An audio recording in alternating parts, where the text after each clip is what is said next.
তৃণমূলের ভোটার তো এরা, বাংলাদেশের জঙ্গিরা তৃণমূলের ভোটার, পাকিস্তানের জঙ্গিও ভোটার। জাভেদ মুন্সি সে বিস্ফোরক বানায়, ও সব ধরেছে বাইরের পুলিশ, আসাম পুলিশ ধরেছে এদের, কাশ্মীর পুলিশ ধরেছে এদের।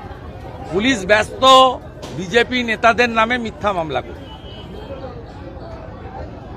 অনুপ্রবেশের একটু আগে তুহিন বিশ্বাসের বিরুদ্ধে অপহরণের মামলা করছি আমরা। চন্দন দাসকে অপহরণ করেছে উড়িষ্যা থেকে, উড়িষ্যা পুলিশ জানে না,